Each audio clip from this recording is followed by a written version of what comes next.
Merci de votre écoute et de votre fidélité. On parle de ce qui se passe en France. Le parquet antiterroriste saisit, la piste de l'ultra-gauche étudiée après les attaques contre des prisons. Pour en parler, le criminologue Xavier Roffer est avec nous en direct sur Radio J. Bonjour Xavier. Bonjour, merci beaucoup Xavier d'être avec nous ce matin sur Radio J. Effectivement, vous avez vu ce qui se passe en France en 48 heures, même plus de 48 heures. Au moins 6 établissements pénitentiaires ont été visés par des attaques en région Île-de-France, mais aussi à Toulon, à Nanterre, à Villepinte, à Valence. Gérald Darmanin parle d'actes terroristes. Est-ce que c'est aussi comme ça que vous qualifierez ces actes ? Eh bien, d'abord, je constate que vous avez dit Gérald Darmanin parle. Cet homme parle beaucoup, mais ça fait quand même, depuis l'année dernière, qu'on est dans des ratés absolument épouvantables du renseignement français, du renseignement intérieur, du renseignement territorial, appelez-le comme vous le voulez, mais ce sont de ratés. Vous vous souvenez de l'affaire Amra ? Il a fallu que 2 gardiens de prison soient tués et 3 autres blessés sévèrement pour que le gouvernement français, pour que le ministère de l'Intérieur s'avise de l'existence sur notre sol d'une espèce de gang tribal qui s'appelait Black Manjack Family et qui proliférait entre la baie de... la Normandie, et puis avec des contacts avec les voyous de Marseille, des quartiers nord de Marseille, plusieurs dizaines, capables de monter des opérations d'évasion et de tuer des individus, et on n'en avait pas la moindre idée. Là, c'est pareil. Cela fait 2 jours que des établissements pénitentiaires ont été attaqués de façon coordonnée, et le gouvernement titube encore entre le fait de savoir si c'est des terroristes ou des voyous qui ont fait ça. Oui. On ne sait rien. Vous savez, j'interviens avec beaucoup de plaisir sur Radio J, puisque non seulement c'est un centre d'information excellent, mais en plus c'est une sorte de sentinelle. Vous êtes la sentinelle d'abord des Juifs de France, mais ensuite, comme c'est toujours à eux que les malheurs arrivent en premier, les sentinelles de toute la France. Quand quelque chose en termes d'agression affecte cette communauté, il y a gros à parier que peu de temps après, ça prolifère ailleurs. Une expression a été inventée pour ça. On dit le canari dans la mine.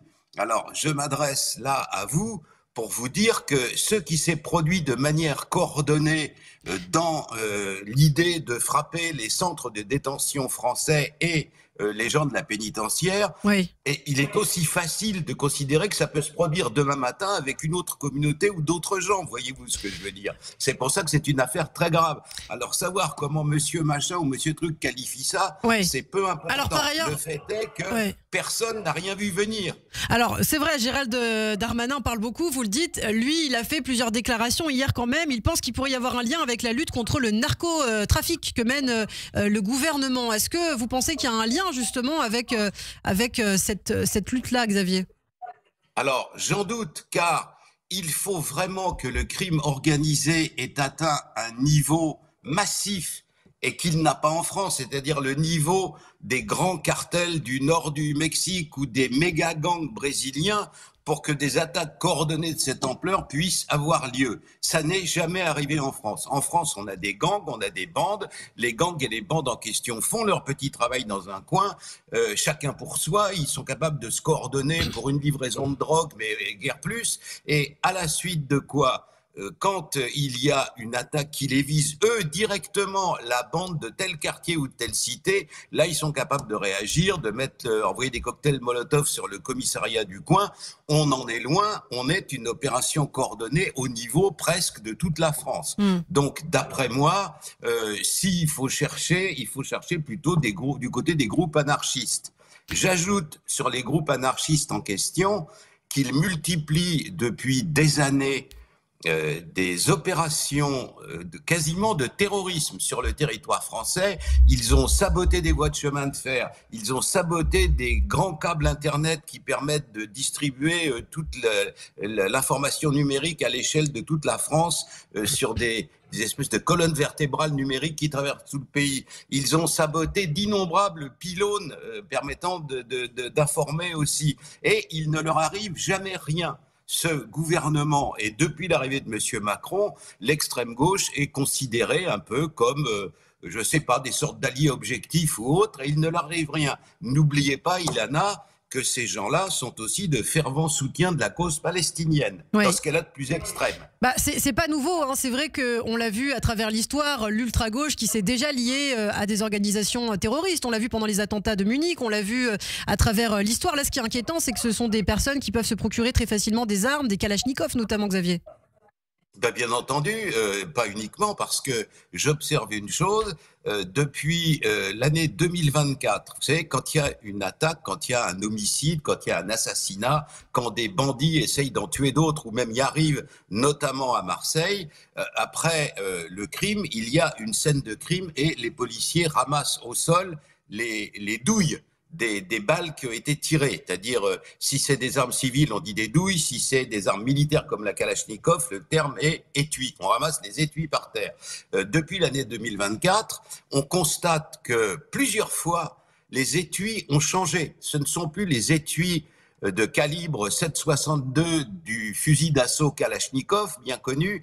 Ce sont des étuis de calibre 5,56, c'est-à-dire des armes du calibre de l'OTAN. À l'heure actuelle, l'armée française tire des balles de calibre 5,56.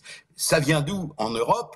Eh bien, ça vient fatalement du front ukrainien. C'est le seul endroit en Europe où il y a une guerre où on se sert de ces armes-là. Donc, l'évolution des armes est telle que on avait auparavant les armes des Balkans, les vieilles Kalash des Balkans, ou même venues de Libye ou du continent africain. Toujours plus, on a des armes plus modernes, plus dangereuses, parce qu'avec des balles plus rapides, plus véloces, qui proviennent du front ukrainien. Alors aujourd'hui, Xavier, concrètement, comment la France, comment le gouvernement doit réagir? Quelle est la priorité pour mettre fin justement à ces attaques, si c'est possible, évidemment? Convoquer d'abord les chefs du renseignement en leur disant comment se fait-il que vous n'avez rien vu venir? Comment se fait-il que pour l'affaire Amra, des gens aient pu pendant des semaines, voire des mois, faire un travail de renseignement, communiquer entre eux, tout ça pour faire s'évader un criminel dont on n'avait même pas idée de la dangerosité? À chaque fois, le gouvernement français réagit a posteriori. Il réagit après et une fois que le drame est fait. Vous savez, au Texas, l'imaginaire des gens et celui des cowboys, il y a une expression qui dit « on ferme l'écurie, l'étable à clé une fois que le cheval a été volé ». Eh bien, c'est ce qu'on fait en France. Là, après le drame, après que... Alors, imaginez les gens de la pénitentiaire. Imaginez des gens qui doivent aller travailler aujourd'hui, là, ce matin même, pour garder en prison et faire en sorte qu'ils ne s'évadent pas des individus très dangereux. Et les gens en question, leurs voitures brûlent. À l'école où on les forme, les voitures ont brûlé sur le parking. Enfin, les surveillants de prison, c'est pratiquement 20 000 personnes en France. Vous avez 20 000 personnes qui se demandent si le gouvernement de la République les défend bien. Et puisqu'on est sur Radio J, j'ajoute que ces gardiens-là, ces surveillants-là, gardent aussi prisonniers des terroristes qui se sont livrés aux attentats les plus odieux. Je ne vous fais pas un dessin, à partir de 2015.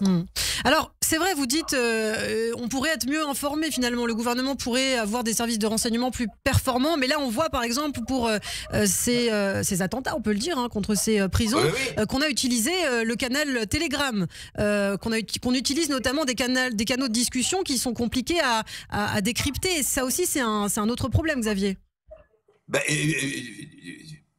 Évidemment. Les choses progressent au régime ou au rythme où la technologie elle-même progresse. Vous ne pouviez pas détourner des avions tant qu'on n'avait pas inventé l'aviation civile. Alors, le fait est qu'il ne sert à rien d'interdire un canal parce que si on interdit un canal, il y en a un autre qui est trouvé à la minute par ces individus-là. Il faut simplement être informé de leurs projets en temps et en heure, de manière à les déjouer, au lieu d'avoir après ça à venir à la radio ou à la télé faire des redemontades en disant l'État républicain se défendra sans faiblesse. Eh ben, il s'est laissé l'État républicain tuer 2 de ses gardiens de prison et blesser 3 dans l'affaire Amra. Là, on tire, on fait des cartons sur les prisons et on brûle les voitures sur les parkings. Alors, on se contente de faire après ça des déclarations un peu comme ça, ronflantes, et il ne se passe pas grand-chose derrière. Moi, je serais à la place du patron des renseignements territoriaux à l'heure actuelle ou du renseignement intérieur.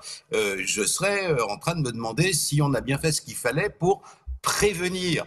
Le stade du renseignement, c'est celui de la médecine préventive. Si on vous dit que vous ne devez pas fumer pour votre santé, ça évite d'avoir à vous opérer d'un cancer 20 ans après. Voyez-vous, c'est aussi simple que ça. Donc ce qu'il faut faire, c'est avoir idée en temps et en heure,